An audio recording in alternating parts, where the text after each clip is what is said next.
True Islam app کو پلے store سے ضرور ڈاؤن لوڈ کیجیے اور شیئر کیجیے۔ میں جو سیکھنے کی کوشش کریں گے وہ ہے غسل کا مکمل طریقہ۔ آج سیکھنے کی کوشش کریں گے، سیکھنے کے ساتھ ساتھ اس پر عمل کرنے کی بھی کوشش کریں گے۔ بہت سارے حضرات ایج کے ہائی لیول پہ پہنچ جاتے ہیں، مگر غسل کا جو مکمل طریقہ ہونا چاہیے اس طریقے پر نہیں کرتے، جس کی وجہ سے وہ غسل کر کے بھی ناپاک رہتے۔ بظاہر تو انہیں معلوم ہوتا ہے کہ میں نے غسل کر لیا، اب میں پاک صاف ہو گیا ہوں، مگر جو طریقہ ہونا چاہیے، جو رولز ہیں غسل کے، ان طریقوں کو، ان رولز کو اگر فالو نہیں کریں گے تو جسم ظاہری طور پر تو آپ کا صاف ستھرا ہو جائے گا، مگر احکام پر عمل نہ کرنے کی وجہ سے پھر غسل بھی آپ کا نامکمل رہے گا۔ تو سب سے پہلے ہم آئیں گے غسل کے طور و طریقے کے بارے میں جانیں گے، پھر اس کے بعد وضو ہوا، پھر نماز ہوا، روزہ ہوا، حج ہوا، زکوٰۃ ہوا۔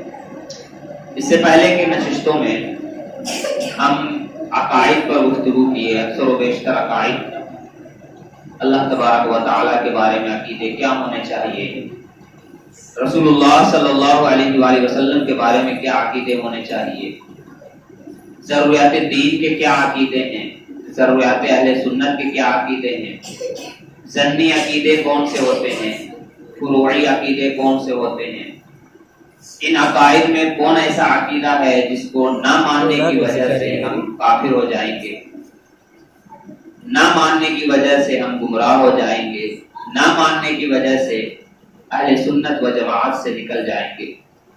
تو ان عقیدوں پر بھی گفتگو ابھی ہونی باقی ہے، انشاءاللہ تبارک و تعالی جمعہ میں بھی یہ گفتگو ہوگی اور اجتماع میں بھی یہ گفتگو ہوگی۔ دو تین اجتماع جو بنیادی ہمارے مسئلے مسائل ہے ان کو ہم سیکھنے کی کوشش کریں گے، خاص طور پر جو روزمرہ کے مسائل ہیں، غسل ہوئے، وضو ہوئے، نماز کا طریقہ ہوا، ان تمام چیزوں کو ہم جاننے کی اور پھر اس پر عمل کرنے کی کوشش کریں گے۔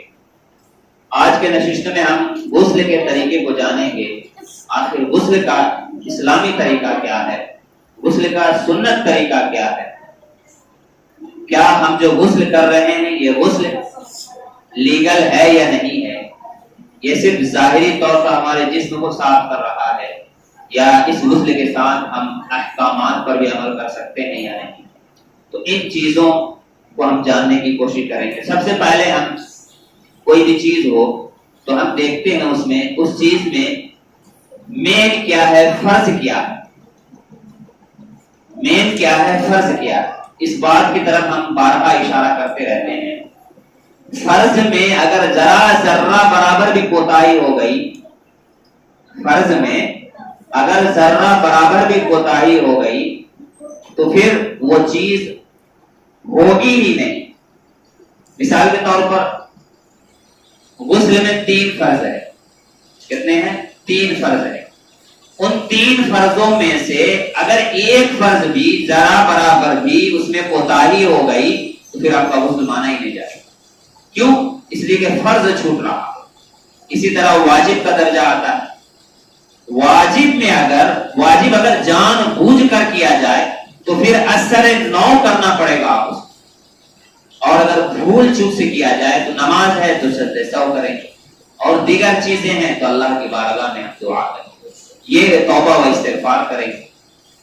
سمجھ رہے بات کو؟ فرض اگر اس میں ذرا برابر بھی کوتاہی ہوئی، ذرہ برابر بھی اس میں کسی طرح کا چون چرا ہوا تو وہ چیز پھر ہوگا ہی نہیں۔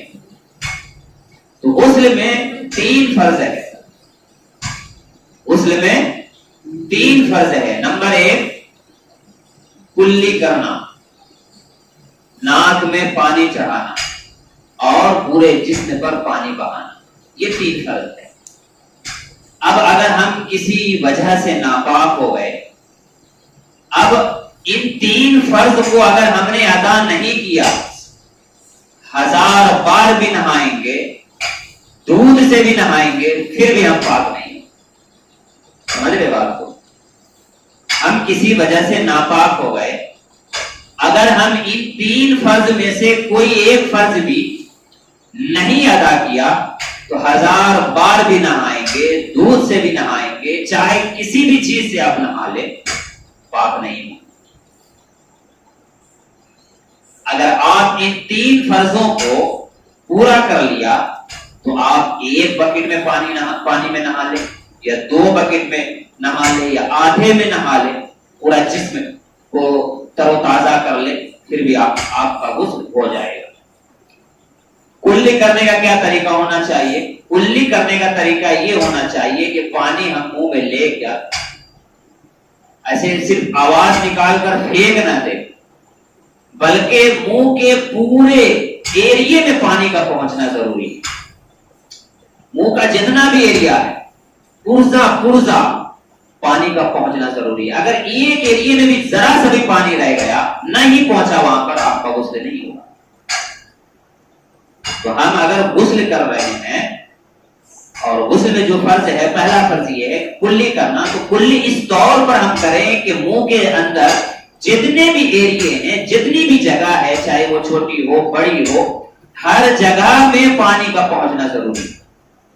سمجھ رہے بات کو؟ ہر جگہ میں پانی کا پہنچنا ضروری ہے. اگر ذرا برابر بھی وہاں پر پانی نہیں پہنچا, فرض ادا نہیں ہوگا اور آپ کا غسل بھی نہیں ہوگا. اور وہ پانی پہنچنے کا طریقہ بتایا جاتا ہے کہ 3 بار ہم پانی کو پورے منہ میں جس طرح گلگلا کرتے ہیں اس طرح کریں, اور جس طرح ہم وضو میں کلی کرتے ہیں نا, پانی ایسے لے کے اس طرح کرتے ہیں, اس طرح کریں, تو انشاءاللہ ہر چیز ہر جگہ میں پانی پہنچ جائے گا. دوسرا ہے ناک میں پانی چڑھانا. ناک میں پانی چڑھانا اس کا مطلب یہ ہے کہ ناک کے جو حصے ہیں ان تمام حصوں میں پانی کا پہنچنا ضروری ہے. ان تمام حصوں میں ناک کا جو حصہ ہے ان تمام حصوں میں پانی کا پہنچنا ضروری ہے. اگر ذرہ برابر بھی چوک ہو گئی تو پھر آپ کا غسل نہیں ہوگا. سمجھ رہے بات کو؟ چوتھا ہے پورے جسم پر پانی. تیسرا ہے پورے جسم پر پانی بہانا. پورے جسم پر پانی بہانا. اور پورے جسم پر پانی بہانے کا مطلب یہ ہے کہ جسم کا کوئی بھی ایسا پارٹ یا کوئی بھی ایسا حصہ نہ رہے جہاں تک پانی نہ پہنچا ہو. یعنی جسم کے ہر پرزے ہر حصے میں پانی پہنچ جانا چاہیے. ایسا نہ ہو کہ جلدی میں ہم نہا لیے اور کچھ حصہ یہاں کا باقی ہے, ابھی یہاں کا باقی ہے, یہاں کا باقی ہے, جلدی میں نہا لیے. ایسا بھی نہ ہونا چاہیے. تو پیارے دوستو, غسل خاص طور پر اس پر توجہ دینی چاہیے, اس لیے کہ اگر غسل ہی نہیں ہوا تو پھر آپ کی عبادت بھی نہیں ہوگی. کیوں؟ اس لیے کہ آپ پر غسل فرض ہو چکا ہے, اور بغیر غسل کے کوئی عبادت قابل قبول ہی نہیں. سمجھ رہے بات کو؟ بغیر غسل کے کوئی بھی عبادت قابل قبول ہی نہیں ہے. عبادت ہے ہی نہیں, آپ بغیر غسل کے کیا کریں گے؟ تو غسل پر ہمیں سب سے پہلے توجہ دینی چاہیے, اور غسل میں خاص طور پر جو فرائضات ہے اس پر خاص طور پر ہمیں توجہ دینی چاہیے. کسی وجہ سے اگر ہم ناپاک ہو گئے ہیں تو سب سے پہلے ہم اس ناپاکی کی جگہ کو اچھے سے صاف ستھرا کرے, پھر اس کے بعد جو فرائض ہے ان فرائضات کو عمل میں لائے.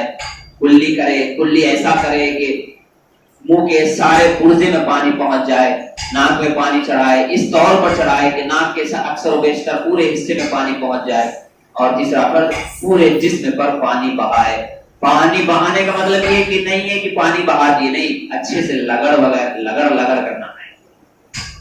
تو آج کے سبق میں, آج کے درس میں ہم یہی سیکھنے کی کوشش کرتے ہیں, اور سیکھ گئے ہیں. انشاءاللہ تبارک و تعالی اس پر عمل کرنے کی بھی ہم کوشش کریں گے. آج کے درس میں ہم غسل کا مسنون طریقہ اور غسل کا سنت طریقہ کیا ہونا چاہیے آج کے اجتماع میں ہم نے جانا. اللہ تبارک و تعالی ہمیں اس پر عمل کرنے کی توفیق عطا فرمائے. آمین. وما توفیق الا باللہ. السلام علیکم ورحمۃ اللہ تعالی وبرکاتہ. صلاۃ اللہ علیہ